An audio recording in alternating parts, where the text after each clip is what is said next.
Early exchange, shaping policy, advancing development. It's a great time we're going to have on the early exchange this morning because it is International Youth Day. Good morning. Thank you for staying on early exchange. And this morning we'll be looking at what the youths are doing in terms of the digital, using digital platforms, because the International Youth Day 2024 focuses on using digital pathways to drive sustainable development and sustainable growth for youths. I've got somebody in the studio this morning. The last time she was here, she was talking all techie, and we had to like, oh, Imelda, hold it a bit. You're too techie. But you know, when the conversation is about digital pathways and it concerns youth, the one person to bring on this topic, of course, would be Imelda Alumonah, who is a product designer, identity, confidence, and feminine leadership coach, and she is live here in the studio. Good morning, Imelda. It's nice to be here. It was so good to be here. Thank you for bringing your techie self today.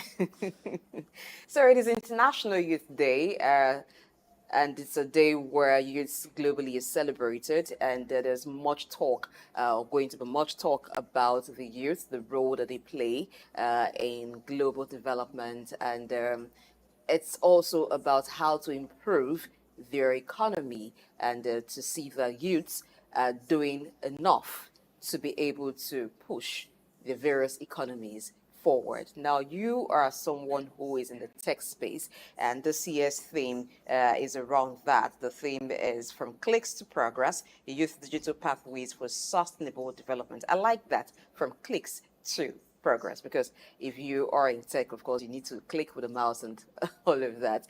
But generally speaking, looking at how far youth from different continents have done and coming back home, looking at youths from Africa, youths in Nigeria, what's your take and what's your assessment of how far youths have come on a day like this?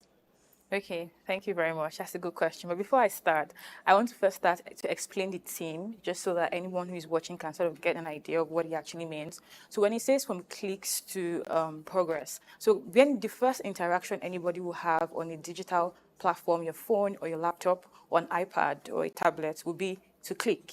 And then, so what the United Nations, it's saying is that you don't just click. Your click should lead to sustainable growth, should lead to progress. When we talk about pathways, digital pathways, you're not just speaking about one single act. It's speaking about different method or processes in which we can come into this ultimate goal. So basically, the theme of this year is saying that youth should be more involved in sustainable growth, not just about personal gain, just clicking on the internet or leveraging technology, but using that also to build the economy. So now, coming to your question, when I look at Africa, Nigeria, and look at it on a global scale, like what we've done, I would say if I'm going to use the global parameters to kind of weigh what we've done, it will be a bit unfair, because I wouldn't say there's equality and equity when it comes to the resources that we've been handed, or the kind of resources and funding that we have, and the kind of access that we also have. But I would say that we have done some kind of work, but there's still a lot of work we have to do. And I say this because a lot of times when people think about technological growth, they look at Abuja and Lagos and say, oh, we are really growing. Yes, has growth happened? I would say yes. But when we look at Nigeria in its population and look at the population of just Lagos and Abuja and those in these cities that know how to use technology, we are still a very, very long, journey from where we are supposed to be. So if I'm going to compare ourselves with our population, we have done some work, but we still have a lot of work to do. All right. I like how you actually explained the theme from clicks to progress. So it's not just you clicking using your phone, using your device, but you're clicking to progress. It's like clicking with some intentionality. Exactly. Could you tell us some ways that one could click, or youth having a mobile device or having an internet-enabled device could click intentionally towards progress? And you mentioned that it's not just about following one path. There are several paths that leads to this sustainable development. Sure. Okay, so I will start by stating some things that we have done from that click to progress. So we'll talk about, first of all, the obvious one is activism, right? And we have seen a lot of social media for social change. Even here in Nigeria, we've seen the hashtags, we know them, I won't call them, but we've seen the hashtags demanding the things that young people believe that are, rightly due to us. We've seen a lot of digital entrepreneurship. We've seen a lot of people start up businesses on Instagram, on Facebook, online stores are popping up right now, Shopify stores. We see how it is not just about me clicking, it's that now I'm using technology as a means to, for personal sustenance, and that eventually grows the economy. We've seen the rise of startups. We've seen the fintech disruptions in Nigeria. We've seen the Yabacon Valley rise, and we've seen the digital technology, the things that have happened in the digital marketing space, e-commerce, companies like Jumia, companies like Konga, and how they really simplify the retailing, online shopping for Nigerians. Really, we have seen the like I said, the fintechs. We have currently in Nigeria, we have, I think in Africa, we have been able to record the largest fintech disruption in Africa.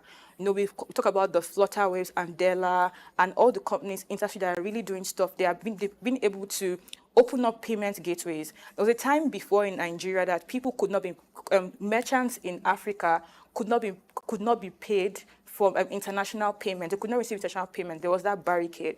So when they came in, they opened up this thing, and you can just be here and send money to your loved one with Naira. You don't have to go and buy dollars to go to the bank. You can use your Naira card and send money to your loved ones abroad, and your loved ones abroad can actually send money to you as well. It's that easy. So we've seen all those things from just clicking to actually being able to build something sustainable. And there are a lot of examples. We've seen it in the logistic technology. We've seen it in agri-tech. We've seen how now farmers are being able to be merged, to meet investors, are being able to sell their resources very, very easily. All right, Imelda, thank you so much for what you've also talked about now. But I'll bring you earlier to how you mentioned that the basis for comparison when you talk about youths in Nigeria, youths in Africa, and other climes are not saying that the yardstick would not be same. But let's bring in our other guests to join in virtually into the conversation. We have Samuel Adebayo, who is a startup coach and heads Startup School in NHUB Nigeria. Adebayo, Samuel, good morning. Welcome to Early Exchange. Yeah, good morning. Thanks for having me. Would it be right to say Happy International Youth Day to you? Are you a youth? Oh, yeah, definitely. I'm one. All right, good to know. Now we're talking about International Youth Day, and the focus this year is on the digital landscape, how youth can move from clicks to progress. What's your take on that? Do you think it should have been something else, or you feel the theme is quite apt? Well, yeah, I think I agree with the team. I think it's quite apt. It's coming at the right time. I think we're currently having a digital revolution, so it couldn't have come at a better time. Yeah. The theme has come at this time. How ready do you think African youths are in embracing technology, embracing digital scale, and how far have African youths come? Okay, wow, thanks. Nice, wonderful question. So I think in terms of readiness, I'd say we're not doing too badly. We are, we're not there yet, but we are on our way already. But the thing I love about the digital economy is that it creates a level playing ground, and it affords us the ability or the tools to be able to, compete globally with the rest of the world. So I think we're not there yet, but we've come a long way, especially here in Nigeria. We've really done a good job so far. We're not there, but we're making progress. All right, Imelda, let's get back now to the difference in terms of the opportunities that youth in other developed climes are exposed to that perhaps are not here, which could be why you said that the measures for comparison or the metrics are not same here. Okay, so first of all, would be that we lack the funding to be able to bring in some kind of emerging technology. So, I mean, everybody knows that we're talking about AI is coming, but like Africa is still very far from that. We don't even have the infrastructure to to teach people, to train AI engineers. We don't have that. We still have an infrastructure problem. There's no power supply. There's no electricity, and some parts of Nigeria still don't have internet. So you can't be innovating without constant light power supply. That's one. So there are certain kind of machines we can't run here if we don't have that consistent power supply. That's one. Also, like I said, we just lack the education. We don't have that, those resources. So for example, you will see that when in the foreign client, when you see that there's a technology that is really going to disrupt things, the government takes it upon themselves to begin to fund. You will talk about the open AI and how much funding they have closed, even from government, to actually tell young people who have the passion to go and look into these things and see what it looks like, so they can start to regulate it and really understand what it's like. Our government, we are still very far from that.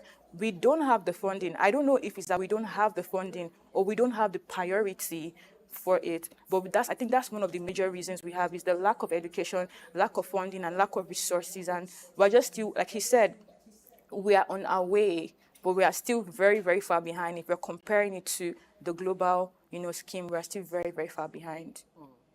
All right, Adebayo, when you said that Nigeria and Africa in general isn't doing badly in terms of embracing technology and participating in the digital landscape, yes, I would want to agree with you on that, because these days it seems like when you meet about 5 persons in Lagos, 3 of them are into tech. So it's like a go-to occupation or profession for people right now.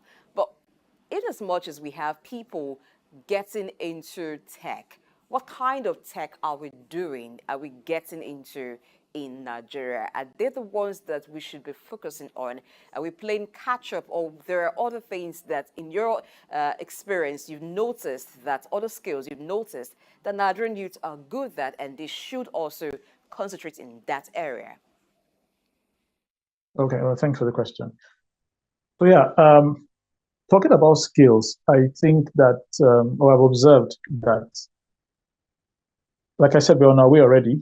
We have quite a number of people that are engaging in this, but a very small number, to be precise.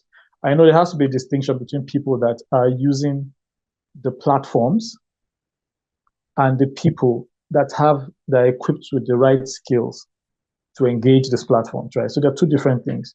So we have a majority of people that, for the most part, they know how to use social media, which are digital platforms and the likes, digital banking and all of those things. So there's a different group, and that's the majority.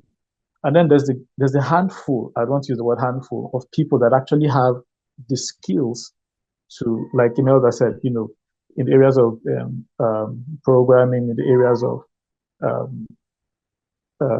AI and emerging technologies. We don't have a lot of those people. So when I said that we're not doing badly, I, for the most part, meant in terms of the literacy of it. But in terms of the skill sets, in terms of the skills and the tools necessary to function at the highest level, I think that's where we're still playing a bit of catch up. And I think that's where, but I'm glad, we've seen lately, the Nigerian government, through the Ministry of Teleconomy and Information, the minister, the 3MTT program, where they aim to, to skill, to upskill, to train 3 million Nigerians in digital skills. So I think it's a good start for us. We're thinking about it, 3 million people. That's that's amongst other programs that are going on, So I think so far, I don't think we're doing bad. Like I said, if you look at where we're coming from, right? For the past 5-10 years, what we've achieved in the last 2-3 years, is remarkable. Considering the fact that we have limited resources, we don't have infrastructure, government policies have not been, conducive enough to, to help, the growth of these things. I think we've come a long way. That's my argument this morning. Yeah. All right, now let's look at what we should be doing if we want to get there. Imelda earlier mentioned that we're on the way, but we're still far from getting there. Some countries have gotten there in terms of having a population that is so much into the digital landscape and being able to do well. They even get out, they're even outsourced a lot of jobs. I'm talking about countries like India. Now, beginning from digital literacy, which you mentioned also that we don't quite have education. how should our digital literacy programs be structured? Even from schools, I know that computer science is being taught, but should we move away from those to begin to break it down so that early enough people catch the skills that they should have? Okay, that's a good question. But you mentioned something before when you said that when you talk to three people in Lagos, two are Yes. in tech. Now, that's the issue I feel is that when we are kind of, measuring the growth with the technology, we look at Lagos and Abuja. That's the problem. And Lagos Abuja, and Abuja is not Nigeria. If you like, there are parts of the country where you will work with 5 people and they don't even know how to use a smartphone. So I beg to say that, yeah, we have done some work in Lagos and Abuja, but we have a lot of work to do. As regarding just removing focus a lot, like I said, policy, what it can do, I think it's really doubling down on rural areas. People who don't know how to connect to Wi-Fi's, but we can't relate because we stay in the urban areas. So I think it's first of all, not removing the focus really, but also like doubling down on the focus in the rural areas, those places. The people who don't know how to use a smartphone, they don't have a smartphone because they can't afford a smartphone. Right, so it's doubling down on those places, doubling on those areas where, those rural areas, if possible, free connectivity. I think there's a project in South Africa, there's a youth-led project in South Africa where they give free internet to rural areas and small communities. So I think that will be one of the things that the government can do, is to have initiatives where in rural areas or rural communities, they have access to internet, they have access to basically bridging that divide, that digital divide. That's one of them. Also, I also want to mention that digital literacy, basic skills, like he mentioned, is very different from the actual core technical skills. So I would say that if we are looking for sustainable development in Africa for our economy, yes, it's great to have basic digital. Like I said, that we are very far from where the world global scale, because a lot of, and I'm not saying a lot because I know that there are a lot of programs that teach technical, core technical skills, but I'm saying that we are still talking about basic literacy skills, basic digital literacy skills, while they are talking about things like emerging technologies. So while we are also bringing the basic literacy skills a lot into the rural areas and, pushing that out, I will also say really just creating structures to really push out, really push a lot of those emerging technologies, those other parts of technology, because a lot of people just see, when you say technology, it's just web development, or they're just the basic, they're the ones that a lot of Nigerians just go into. And I personally believe that there's a reason for that, because most Nigerian youths that are going into technology is driven by financial stability, which is not a bad thing. But I always would say that you should have a long-term goal, because if you just come into technology for financial stability, you're not going to be thinking about building the economy. I just want to be able to eat and feed myself. But when you come in to feed yourself, but you still have a long-term goal, you can think of, oh, I'm doing web development now, but I'm going to upskill to become machine learning engineer or to become data science engineer, or whatever thing that we're looking at for the future, in the way that this can also really just build the economy and not just about yourself as well. So I would say that, the government should try to, and they're doing a lot of work actually, but really imbibing that early. And the last thing I would say is not just digital skills, to be really honest, but also leadership skills, because you can't really build sustainable economical development without teaching young people leadership skills, because leadership skills teaches you how to take ownership, how to take responsibility. And if a young person can't take ownership, you can't think about anything but yourself. All you think about is just, oh, me, I want to just be good, I want to just be fine. But when you teach leadership skills, entrepreneurial skills from a very, very young age, from even the school curriculums, they grow up with a sense of responsibility towards the economy. Let's get back now to Samuel Adebayo. Now, having known that there are some aspects of the tech space that Nigerians have already covered, and there are so many parts of it that should be covered, besides web development and maybe developing 1 or 2 apps here and there, or providing support for fintech. Now, Imelda talked about something, saying that AI is here, and even as the world has embraced AI, but Africa seems not to be there yet. And if you look at some of the AI applications or software that are in use, in the way they're trained with information that are not localized, that are not particular to the African environment. Say, for instance, you're trying to find information or asking an AI to provide you information on a certain place in Africa, in Nigeria. You find that sometimes the information that the AI provides you are either not accurate or not sufficient for what you need it for. So in the aspect of programming, training of machines, machine learning and all, what are we doing to get there? And if we are to move away from just now providing financial stability for the person who is involved in that tech to long-term goals, what kind of collaboration, partnership would it require? Okay, no, thank you very much for that question.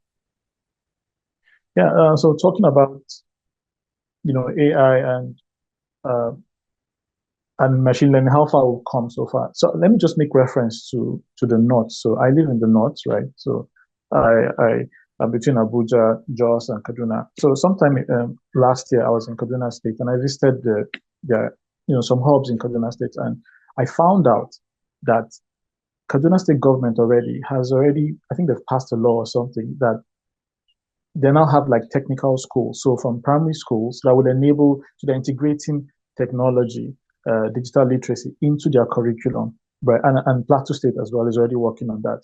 So these things are already the fact that there's a lot of we're no longer as backward as we think we are. And yes, we're not be at the stage where Lagos is right now, but in their own way in the north here, the governments have already seen the role that it has to play, and it's trying to fill in that gap, to make sure that and we can catch up with the rest of the world. Now, talking to the question, talking about AI, so AI has been around for over 10 years. It didn't just start. I know it got popular in the last 2-3 years, especially around here, but it's been around for quite some time now. And I speak as someone that has a lot of hope for our ecosystem here, because I have seen people develop solutions powered by AI here in the north, right? And it's just that it's not they haven't learned how to sing our own songs as much here, but there's a lot going on already. It's a lot going on here. So in terms of machine learning, we have a lot of machine learning developers here. Let me use the word. We have quite a few of them here, and we have AI developers as well. So, Okay, so, so so that's why, someone online who's because watching has I'm asked a privy to, question, and the question is this: a lot of us are clicking but not gaining. What should I do to join the gaining platform? So it brings us to the question of people having devices but not knowing what to do with them. People surf the internet, they're on social media platforms, and they're just clicking, but they're actually not gaining knowledge or using them for economic growth. How can a youth, without waiting maybe for the government, by themselves, how can youth get into gaining and not just clicking for the fun of it? Okay, I would think the first thing to do is saying, if you're already doing something, then leverage technology to make that easier for you. So let's say I already have like a store where I sell things, right? I can just leverage digital marketing to push my brand in front of my prospective clients. That's one of the ways that you can leverage technology, and then it moves from just clicking to actually now doing something, making that progress. Another one would be to get skills, to get technology skills. And, right now, the way the world is, like, we have access to information, you have access to free resources all around the internet if you actually look for them. And that's the good part about the era we live in now, is you can try your hands on different things that you feel like, okay, this will work for me. What are the things that I like? What are the things that I'm currently doing? What are the skills that I think I can get to support that? Or what skills do I think I want to try my hands on? And it doesn't have to be coding. Because when people think about technology, tech, they say the thing that tech coding, they always just kind of, put it together. But there are a lot of skills you can do. You can learn SEO, you can learn affiliate marketing, digital marketing. There are a lot of things that a young person can learn that will be very beneficial to themselves. Even just taking online courses actually is you moving from just clicking to progress. So let's say you want to take a course on entrepreneurship, you want to take a leadership course, you want to take a course that just personal development. It moves from just you clicking now to now you using that, your phone, your time to do something very tangible in yourself. And because you don't build a nation without building its people. And when you build yourself, you eventually can build a nation. So that's, reading online or, just upskilling or learning. It doesn't even have to be a tech. It could be management, it could be business, it could be any part that you want to learn. It's going on these platforms and, watching videos and begin to educate yourself. Eventually, you are developing yourself and in return, developing the economy. I take it from there, developing the economy. You know, right, Samuel, that the UN has about 17 sustainable development goals. There's quite many.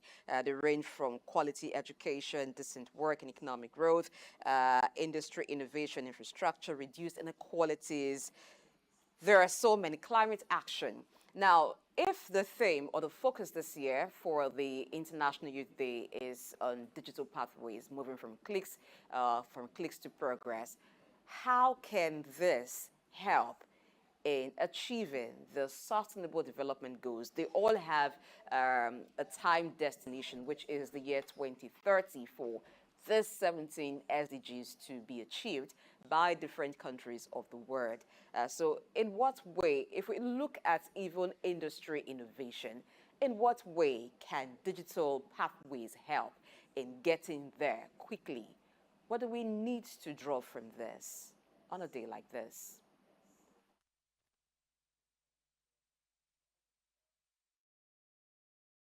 The interesting thing about uh, clicks to progress and the digital skills is that it's an enabler, right? It's an enabler and it's leverage. And the fascinating thing about it is that it touches all of those goals. It touches all of them because, like I said, it's a leveler and it's an um, education. For example, we have a ton of online education. There's telemedicine and all of that. We can talk of climate change. So there's a lot that we can achieve with it, and I think that those goals will be achieved a lot faster because through technology, right? So it makes things faster. Like I said, it's leverage that we didn't have in the past, and all of a sudden we have it, and so it makes it easier. So there's a lot of collaboration that will go on. I can collaborate with someone in China, simply because I have simple of technology. So I think it makes the time shorter and it makes it quicker, and then we can exchange ideas, much quicker than we've ever had the opportunity to pass. And to say that the word technology is not the way we used to look at it before. I believe that everybody that has a mobile phone now that engages is actually into, so we can all contribute to the achievement of all those goals. You mustn't be, like Imelda said, you mustn't be a developer to be able to use technology or contribute to it. The fact that you have a smart device, you're a laptop, you are in tech already, and you can make contribution to it. That's how I see it. All right. I know that one course that is quite trending is data analysis. Yes, you find some persons telling you they're taking up a course on data analysis. I like it as well because I know what help it will bring to Nigeria, it will bring to Africa, a place where data is quite an issue, having sufficient data on different areas. And we're talking about using technology, using digital pathways to get to the achievement of some sustainable development goals, say for instance, climate change or even ending hunger, where we're talking about food sufficiency. You mentioned while we're responding to one of the questions, agri-tech. Yes. So how do we combine the knowledge or use the knowledge that is acquired to provide local solutions that at the end of the day bring about that national change, national development that we seek, for instance, in the area of achieving food security? Okay, that's very, very good question. So like he mentioned, he said that technology, and I really agree so profoundly that technology will help to make these goals faster. I'm just going to list how this can happen. So first of all, we've had issues with crop issues and all of those kind of things. And even sometimes farmers not being able to get their crops to people that actually need them. So with agri-tech, what they do, one of the things that agri-tech can do is it could help farmers to be able to access investors and be able to market their resources. Also, there are actually apps and softwares where you can, by using your phone, if a farmer can scan with his phone and scan like a plant and be able to tell what pest is actually causing the crop to die, and know exactly what pesticide to use and where to get it from. So I know a company that's working on something like that. So we are actually doing some groundwork there. And this eventually means that if we can actually stop crops from dying, before harvest, we can actually increase, food supply, and this reduces food hunger. When it comes to like the climate change, I don't know about Africa currently, but I know a company, it was started by an 18-year-old in the United States. It was a software it was technology to clean the plastics from the ocean, something like that.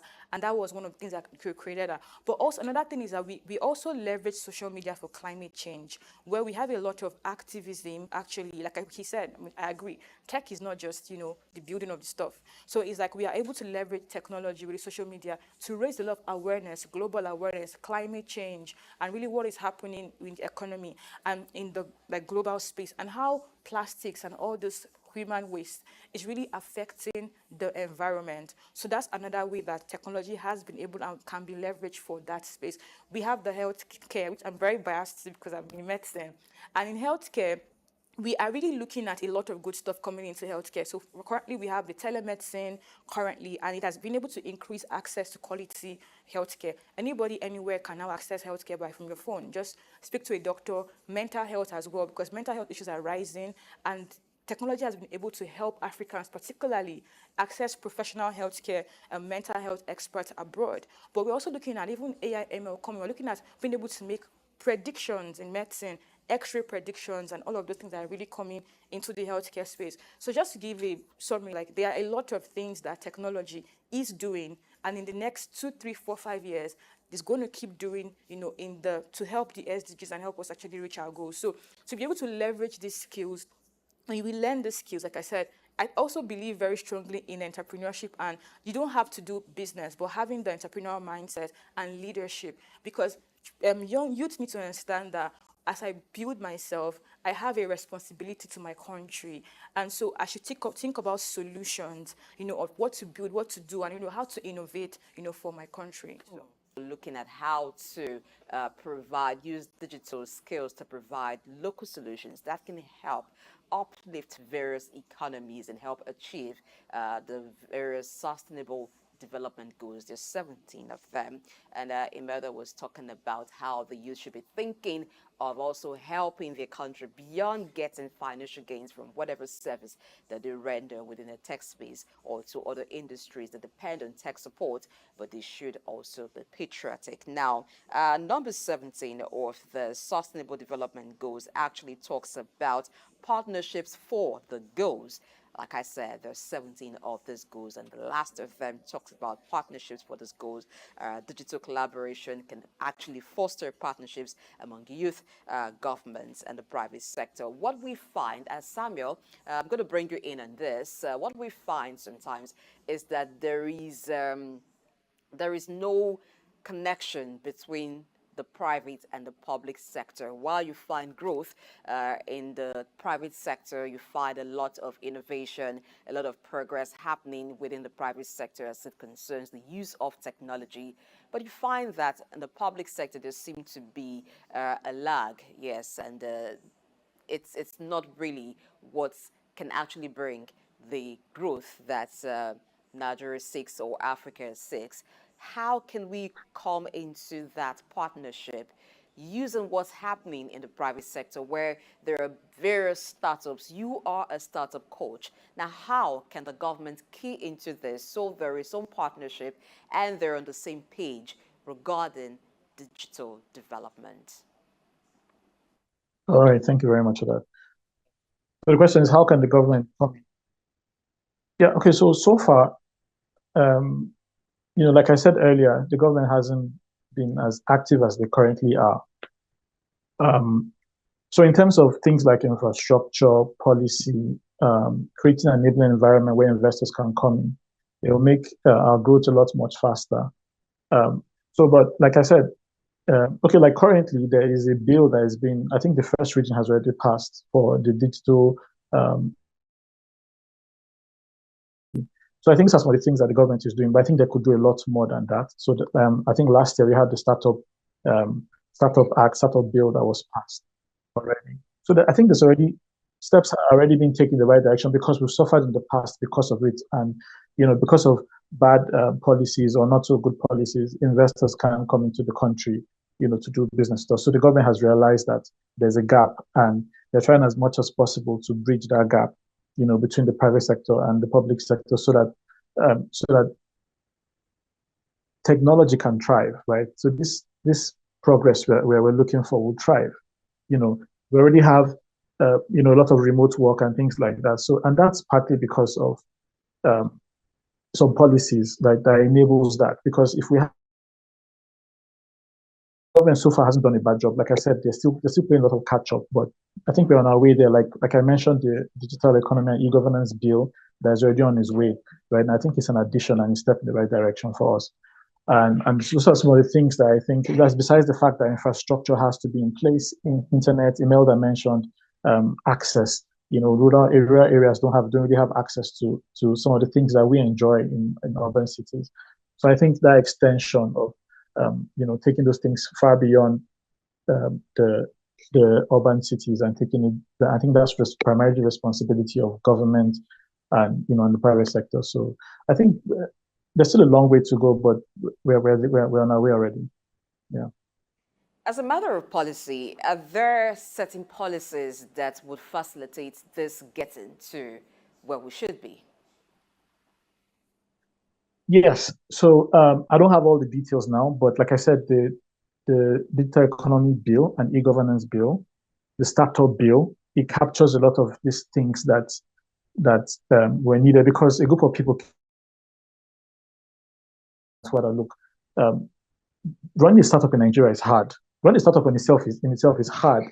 How much then running to Nigeria is harder because of policies and other things. So they came together and put up a bill that would enable startups to flourish here in Nigeria, right? So that's why I said I don't have all the details, but those things are already they're already being done. So like startup bill has already been passed, and I think states are now adopting it. So this is the state adoption that is going on currently, but it's already going on. And if you look at things like the iDice that the government recently initiated, the iDice thing that's supposed, I think about $600 and something million for a 10-year span that's supposed to help startups and the creative industry. But I think government is already trying its best to really see that startups thrive, because if startups and the whole country benefits from it. So I think there's significant effort on the part of government. Right? I'm not a government person, but I can't deny the fact that there's a lot of progress that is being made. Yeah. All right, let's now come to your area because you are also, Imelda, you are also a confidence and feminine leadership coach. And there is an SDG that looks at gender equality. Now, when we're talking about youth moving from cliques to progress and looking at digital pathways that youths have embraced in recent times, let's look at the female participation in this. In your assessment, do you find it enough? Do you think women are coming on board? Yes, I would want to applaud the work that has been done, the groundwork, because I've been a part of some organizations and seen the groundwork to really pull women to come into tech. Like I mentioned one time, a part of that is a lot mental, but I would say that we have done a lot of work, and we are still doing a lot of work too. Because we are not where we used to be. Like, we really are not where we used to be. Back in the day, you would see maybe 5 in a room of 10 people, you have like 9 software developers, and you have no representation for women, maybe 1 woman who is not represented properly, So right now we are seeing a lot of women coming into tech, and I would say that there's been a lot of work. It's come on a lot of funding, sweat, tears, but we have come a very, very long way. And I would say that yes, we still need more women in tech. I would not say that we are there. I would say we are there. We are not just on our way. We have really made some, significant strides, but we still have especially in some areas of technology, because one of the things that we are seeing now is we have more women coming to in quotes, what they believe is the less brutal part of tech. and we don't have a lot of engineers, we don't have a lot of people wanting to go into those really hardcore engineering parts of technology, but we are on our way, like I said, and we're actually now seeing a lot of adoption from women. So yeah. All right, back to you, Samuel. Now, if we need to get there, if we must get there, then I think it would be right we look at those who have gotten it correctly or have done more than what we're doing. I'm talking about developed countries, what they've been able to do. What are the lessons do you think we can learn from what they do, and how can we localize it, incorporate into what is currently being done in Africa and in Nigeria? All right. So talking about lessons learned, I think that it has to become a way of life for us, right? We need to think through the lens of technology, right? So that way, when we think through the lens of technology, we see things through that. We start to think of how to solve problems through that. It gives us a lot of leverage. So we organize hackathons from time to time, right? And we bring out different areas. For example, in the environment, sustainable development environments. It's okay. Look, you know what? We gather a couple of people together and say, I want you guys to think of a solution that is tech enabled. So I think that mindset of helping people think through that lens of technology is really going to help. So I think, but a lot of education has to go into it. A lot of advocacy, education. That's why the literacy comes in. So I think so far, for me, I think the tech mentality has to be, or the digital revolution, where people need to think through that lens more than we've ever done. Think just like China, India. There's a mindset that comes with it. It's not just the skill of it. It helps with critical thinking. How do you innovate using tech? So I think when it becomes a lifestyle, it makes it natural, so to say, right? So I think making it a lifestyle, a mentality makes it easier. So everybody's thinking through tech. So we have a couple of kids from ages of like 6 during this summer holiday, 6 to like 18, and as much as we teach them the tools, we actually teach them how to think critically using the tools. So you find them, creating solutions in the environment, in ed tech, different because of like I said earlier, the lifestyle, the mentality of technology, using through the lens, seeing through that lens of it. And I think that's one way that we can, further drive this digital economy. All right. If it's to be made a lifestyle, using technology for various development, not just within the tech space, but in other aspects of life, being techie is not cheap. And you've also identified one of the challenges, which is funding. But one would have thought that tech is the rave of the moment. It has been that for several years. And from what it looks like, tech is the future. Why is there a challenge with funding tech startups? Why do you think there's a challenge with funding? Okay, so first of all, before I talk, I really want to just say that he made a very good point, and he said some really great stuff. Yes, I just wanted to just mention that. Okay, so why do I think there is a problem with funding? I would say, first of all, I'll speak from the international funding. So I think generally, currently, there's been a drought, right? From what I know, there's been a funding drought. So it's not just the Nigerian thing, but there's been a funding drought. But also, there are also cases of when investors, like he mentioned earlier, don't want to put money into the country. First of all, we don't have like he said, with their startup act and everything, they are working on a lot of policies. But I would just say that we don't really have that engaging environment for startups to thrive.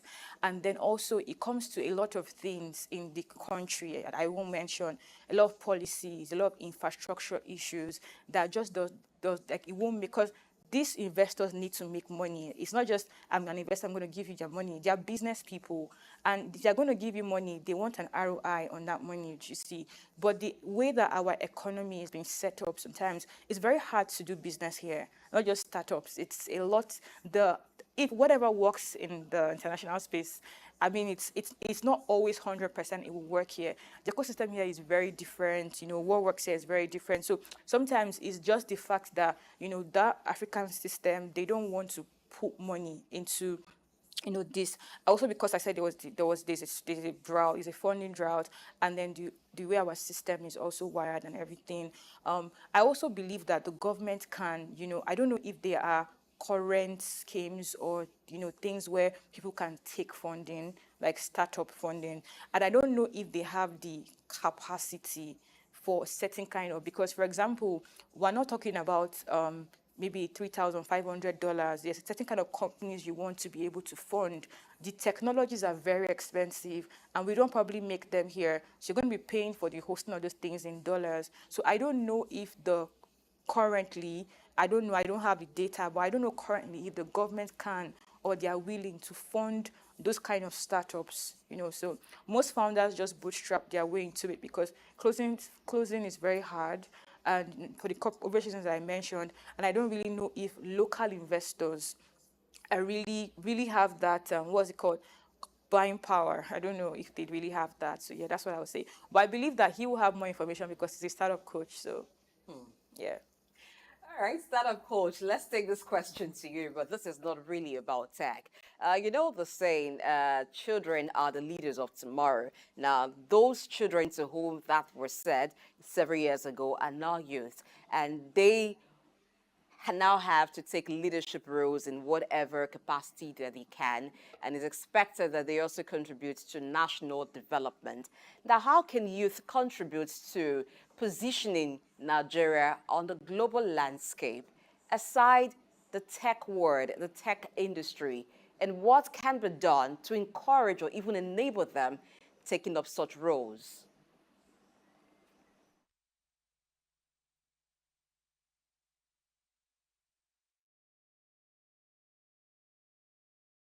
Can you hear me? All right, I'll take the question again. You know, when they say children are the leaders of tomorrow, I'm sure you were told that as a child, a Nigerian child. If your parents didn't say that to you, you heard that in school or maybe at some social functions. I was told that as well. But the thing is that we're not children anymore. So children to whom that was said have become youth. And they want to take up leadership roles, even as the older generation expecting that they also contribute to national growth.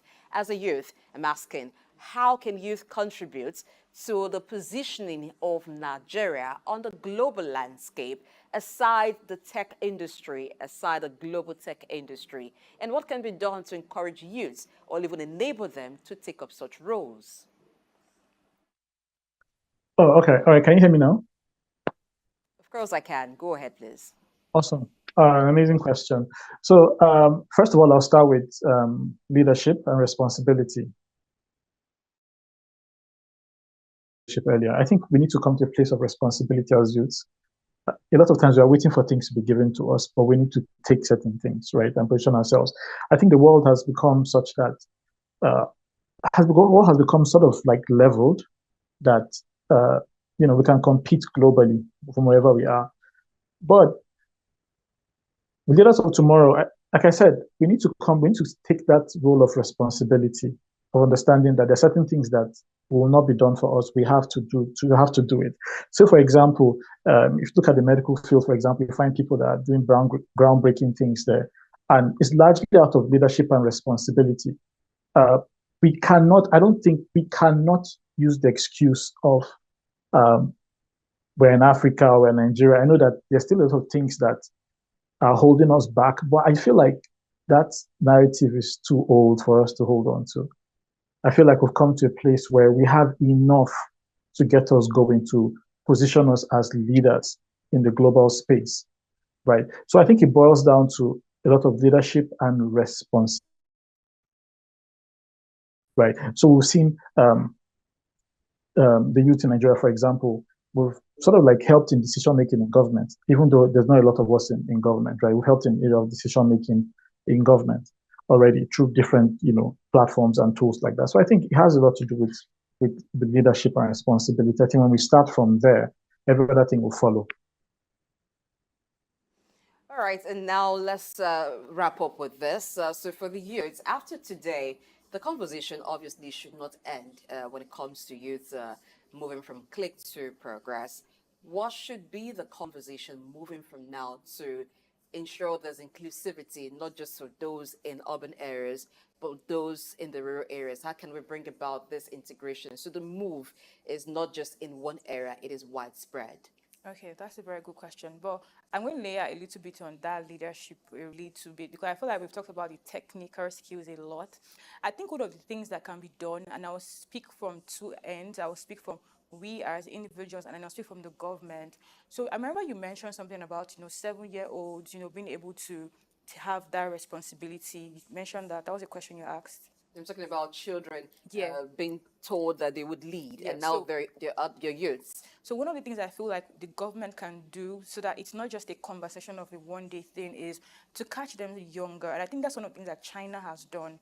And it's not just, it's about, really, I would really love to see national competitions or young people. We have a lot of hackathons and are really amazing stuff. But I would really love to see us bring that a little bit into the 6 to 7, 7 to 12-year-old, 13-year-old, and get them to think. Because when you put that competition, it now forces them to go home and actually think. Because we need a thinking people to move our country forward. It's not just the people who have the skills that develop the economy. It's the people who are thinking. That's why you will see people who are entrepreneurial and know how to solve problems.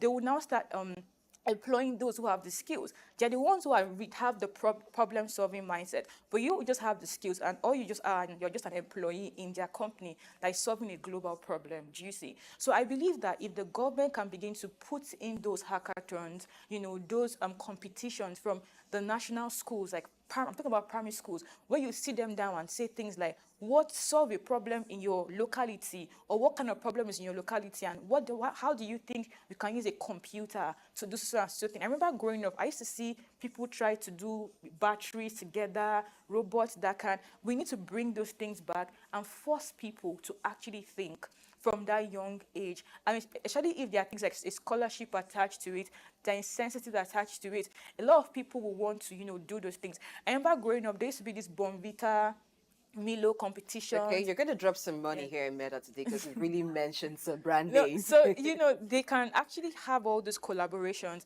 and let those young children be engaged from a very young age. Now, I would say on the point of the individuals, like the youth themselves, is that part of we can't take our responsibility is leadership. And people need to understand that leadership is not position. Leadership is influence. Like leadership is taking responsibility. It's saying that, okay, if I can influence one person, I'm leading.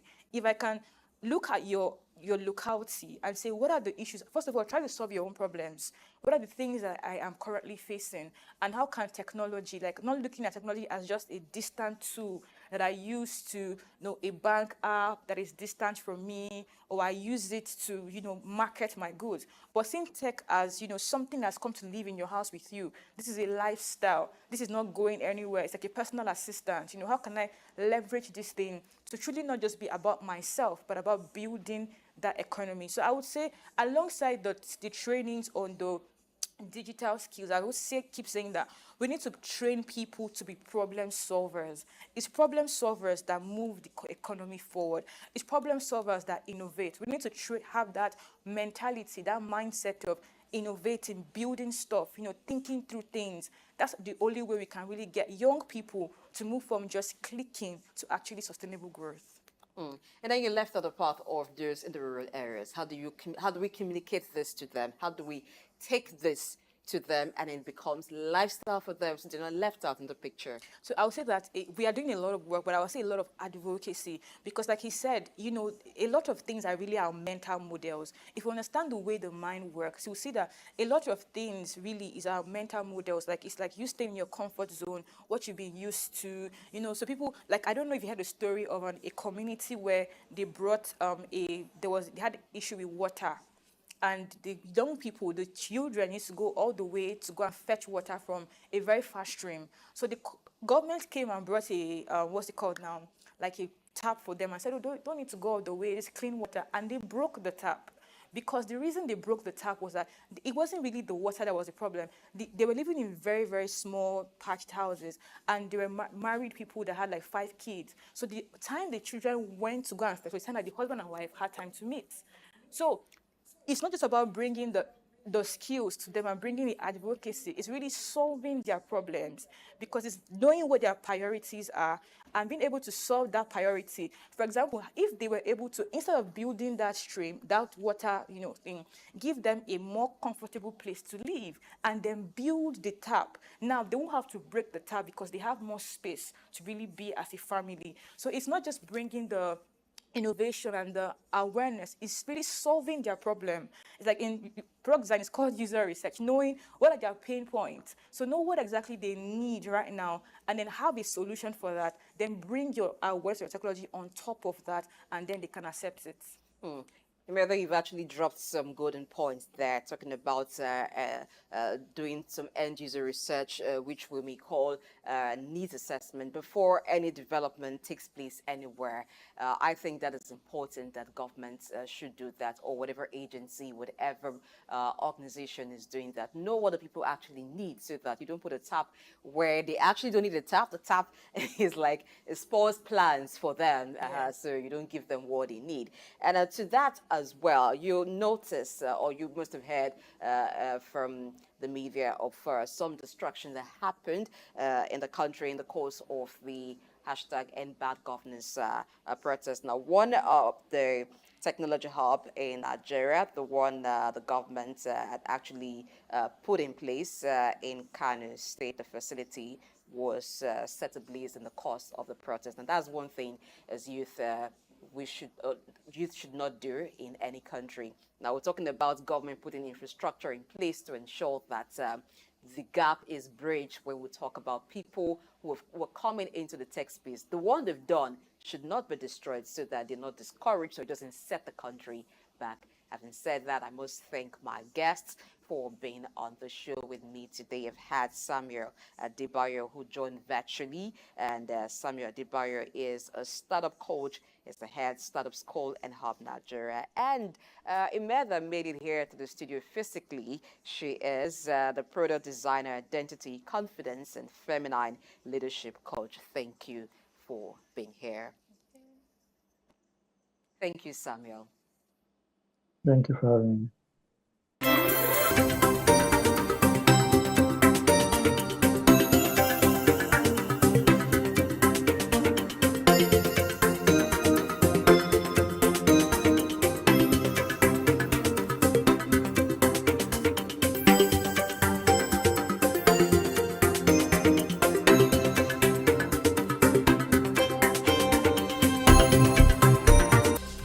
Early exchange, shaping policy, advancing development.